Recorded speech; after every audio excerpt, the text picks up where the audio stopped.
at you guys, please. I'm just a regular guy, just like you. Hell yeah. What's going on? You guys enjoying the show so far? Sick, okay. This guy couldn't handle it. There we go, he's back fucking Jason in the ear right now. Someone had to do it. Someone had to do it. Oh, Jason is right, you are kind of fat. Okay. I'm kidding. You look great, dude. You can beat the shit out of me. Yeah. It's okay, you can talk shit to people who can beat the shit out of you, because, well, no, you can't. That's a bad idea. Okay. Listen, we are learning in real time. I'm trying to get like you. I'm doing good. I've been trying to get jacked. Yeah. So what I'm doing is that now, whenever I'm playing my favorite video game and I die, I do 10 push-ups. Kind of smart, right? I've been doing this for a couple months now, and I'm pleased to announce that I have gotten very good at the video game. I haven't done a push-up in weeks. Probably doesn't help that my favorite game is Scrabble for iPhone, but it's a fun one, you know? Scrabble fan, fuck yeah. Also, here's the thing, all the new games they come out with, they're too realistic. It's stressful to play them now. Like, I played this game called Red Dead Redemption 2 a little bit ago, and I was having fun. And then at one point, I shot a bad guy, and he was bleeding everywhere, and he died. And that was fine. But after he died, his daughter came out of the building behind him, saw what I had done, yelled, "Daddy!" and started crying. Didn't like that they put that in the game. You kidding me? This is supposed to be a chill afternoon. Like, if you want to make it more realistic, just make the trees look prettier, yeah? Don't make me aware of the consequences of my actions. I'm already alive, you know? So. Also, I don't think anybody asked for that. I don't think they were in a focus group talking to some guy who's like, yeah, Call of Duty, that was a pretty good game, but I feel like it'd be a lot better if they added more broken families. What's next? You gonna make a game where I play as the hunter from Bambi? No thank you. I thought about it though, and I considered, I was like, you know, maybe all this added realism in video games is intentional as a means of building empathy in an increasingly isolated and angry generation of young people. But after I killed the guy, the game went, new achievement unlocked. Widowmaker. And gave me 1,000 gold. So I shot his daughter too. Okay. Don't worry, no reward for that one. Morality is restored. Hell yeah. My hair is thinning. Yeah. Anybody else? Okay. A lot of silence. And let me just say, as someone who can see the tops of everybody's heads right now, we got some fucking liars in the building. My man in the hat, what are we hiding under there, big dog? Oh, it's okay. Right. I love stand-up comedy.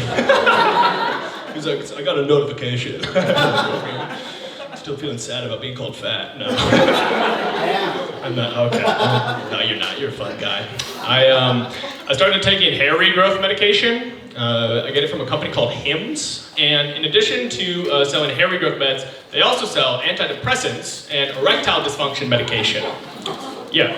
And I feel like the CEO of this company is probably a woman. Think about it, right? Just like probably some brilliant lady who came out of business school and was like,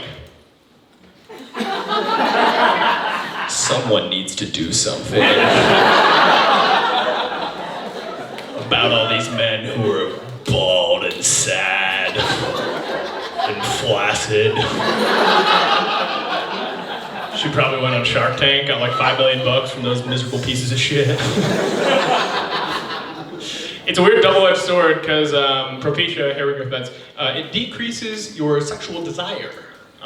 So I'm in this situation now where I took hair regrowth medication to become more attractive to women, but in the process, it has made me less attracted to women. So now I feel like the CEO of Hims is probably the devil. Just sitting down there like, only one of your heads can work. Find the fossils. No. Remember that from earlier? Okay, cool. Yeah. A little more about me medically. I'm red-green colorblind. Shield disability. I get annoyed. Everybody, every time someone finds out that I'm colorblind, what people like to do is they like to point to an object nearby me that is presumably red or green. And they're like, oh, you're colorblind. Then what color do you think that is? And it can be a disappointing question because I can figure it out most of the time based on context, you know? So like, I don't know, is the thing red? And it blows their mind. Like, what? I thought if you were colorblind, how would you know that that is red? And I'm like, well, because that's the logo of the restaurant, Red Lobster. Listen, I may be colorblind, but I can still read, you know? So, you want to stump this guy? You better come back with some, like, bell peppers. Maybe a bowl of Christmas M&Ms. Pretty bad at those. Sometimes I'll humor him though. Someone will like point to a red thing and they'll be like, what's that? I'll be like, I don't know, looks like green to me. And they'll be like, ha, that's wild. And then I'll crash my car in the middle of the intersection. Yeah, there will be no ableism in my roommate's Nissan Altima, baby. This is a safe space. Welcome back, dude. Sweet. Good. I used to work in tech. But one thing that frustrated me about working in tech is that there's just so much money in it that you get to see a lot of the smartest people going to work on solving some of the stupidest problems. You know, like I meet these wildly impressive people who are like, well, after I graduated high school at age 16, I went to Princeton, where I double majored in chemical engineering and computer science. But now, for my career, I am building the next generation of Taco Bell themed Snapchat filters. And that might sound trivial to you, but we are redefining the way that people make their face look like a chalupa. Also, a little bit ago, some guys found out that if you point your phone at your penis, it makes that look like a chalupa as well. So that's mostly what people use it for now. Hashtag chalupa penis has been trending for weeks. Business is booming, I hate it. I don't work in tech anymore. I'm 27. I don't know, a lot of uncertainty in your late 20s, I found. Because like I don't know like what the next stage of my life is gonna look like. And for such a long time during school, I always knew, you know? Like when I was in middle school, I'd be like, oh my God, high school's coming up. I'm gonna go to prom. I'm gonna have sex for the first time. You get to high school and you're like, college is coming up. I'm gonna meet so many new people. I'm definitely gonna have sex for the first time this time. You get to college and you're like, real world's around the corner. I'm gonna have an income. I can pay someone to fuck me. No, I'm just joking. I've been hired escorts. The only type of person I've given money to after they've fucked me has been meter maids. So it's a clever joke. Thank you. I'm also trying to pursue a career in stand-up comedy, be a professional comedian. Not a lot of certainty in that career, but I feel very fortunate because for the last year, I've actually been able to pursue stand-up full-time. So. Mostly because I recently got this big break where I inherited money, so I'm sorry, I'm not proud of it. Like, I didn't think that the biggest milestone for me to date would be the passing of my grandparents, but that's showbiz, baby! Next year I'm gonna kill my uncle, see if it gets me on Netflix. I've really changed my spending habits since having more money, just like a couple things. Like I got TSA pre now. Yeah, there's a TSA pre-crown. It's amazing. It's $85 for 5 years of feeling better than everyone else in the airport. Like I walk by the regular security lines now and I'm like, look at those fucking stupid, poor, potential terrorists. I'm like, yeah, make sure you make them take their shoes off. That little girl's probably hiding a pipe bomb in her Crocs. I get in my line, someone who has clear cuts me off. I'm like, wealth inequality in this country is out of control. Bernie Sanders, 2024. I don't care if he's dead. This is the sequel to Weekend at Bernie's This Country Needs. It's funny if you know the movie. Okay. I played football when I was in high school. and a team I played for was terrible. Our coaches were awful. We had this one coach, and his thing is that sometimes he'd show up to practice, and he'd be wearing this like pink sweater, and he'd walk around to all the players, and he'd be like, "Today, I'm wearing pink to piss you off, because pink doesn't belong on the football field!" And like at the time I just went along with it, you know? I'd be like, "Grr, yeah, I hate pink, I'm a boy."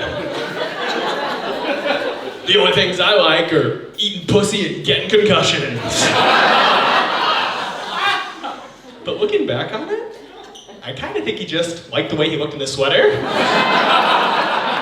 Right? Because it can be tough to rock a new outfit, I get it. And I feel like if coaching football helped this man along in his journey of self-expression, then that's a beautiful thing. He's still coaching, would love to see where he's at now. I'd love to go back and he's just like, "Today, I'm wearing these dangly sapphire earrings to make you mad! I married my best friend, Dave, to piss you off!" Also, Dave is a hell of an offensive coordinator, so it's gonna be a good season. I gotta go in a sec. I usually when I leave a thing, I like to do the Irish goodbye. You know, leave without saying goodbye to anyone, because it's exhausting to say goodbye to everyone, and I just want to say goodbye to the people I want to say goodbye to. But it's tough because if you say goodbye to one person, you also have to say goodbye to everyone who saw you say goodbye to that one person. Otherwise, it's rude, you know? Like, it'd be weird if I was just like, "Hey, Warrior shirt guy, dude, thank you so much for coming out. Appreciate you quieting down a bit during my set. Very kind of you. I'll see you around. Hey, fat guy. You're a sweetheart. Thank you for putting up with my shit. I can tell you're having a good time. Have a good rest of the night."